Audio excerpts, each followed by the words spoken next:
ውድ የቻናላችን ተከታታዮች ሰላም ብያለሁ። በቴሌግራም ግሩፓችንና በዩቲዩብ ቪዲዮ ኮመንት ላይ በጣም በርካታ ተማሪዎች ውጤት እስካሁን አልተለቀቀም እያላችሁ እየጠየቃችሁን ትገኛላችሁ። እንግዲህ ትምህርት ሚኒስቴር አሁን ላይ ባሳወቀው መረጃ መሰረት ሁላችሁም በጉጉት ስትጠብቁት የነበረው የ2018 የትምህርት ዘመን የ12ኛ ክፍል ሀገር አቀፍ ፈተና ውጤት የሚለቀቅበት ሰዓትና መመልከቻ አድራሻዎች በትምህርት ምዘናና ፈተናዎች አገልግሎት በኩል ይፋ ተደርገዋል ማለት ነው። እንግዲህ የፈተናዎች አገልግሎት ባወጣው ይፋዊ መግለጫ መሰረት ተፈታኞች ዛሬ ነሐሴ 19 ቀን 2018 ዓ.ም ከምሽቱ 1 ሰዓት ጀምሮ ውጤታቸውን በቀጥታ መመልከት ይችላሉ ብሏል።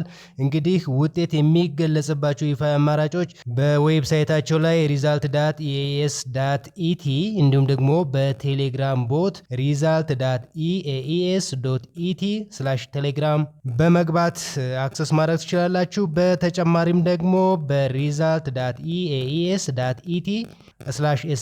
እንዲሁ ቴሌግራም ላይ አክሰስ ማድረግ የምትችሉ ይሆናል ማለት ነው። ቅሬታን ለማቅረብ ከፈለጋችሁ ደግሞ ውጤታችሁን ከተመለከታችሁ በኋላ ቅሬታ ያላችሁ ተማሪዎች በአካል መምጣት ሳያስፈልጋችሁ በቀጥታ በኦንላይን result.eas.et compliant በሚለው ማስፈንጠሪያ በኩል ቅሬታችሁን ማቅረብ ትችላላችሁ ተብላችኋል ማለት ነው። እንግዲህ የቅሬታ ማቅረቢያ ጊዜው ከዛሬ ነሐሴ 19 እስከ ነሐሴ 26 ቀን 2018 ዓ.ም እስከ ቀኑ 10 ሰዓት ድረስ ክፍት ሆኖ የሚቆይ ሲሆን የቅሬታችሁን ምላሽን በዚሁ ማስፈንጠሪያ አማካኝነት መከታተል የምትችሉ መሆኑ ተገልጿል ማለት ነው። እንግዲህ በዚህ የዩቲዩብ ቻናል ላይ በተከታታይ ወሳኝ መረጃዎችን እየለቀቅን የምንገኝ ሲሆን አዳዲስ እና ትክክለኛ መረጃዎች ስንለቅ እንዲደርሳችሁ የምትፈልጉ ይህንን ቪዲዮ ላይክ እና ሰብስክራይብ ማድረግ አትርሱ። መልካም ጊዜ፣ መልካም ውጤት።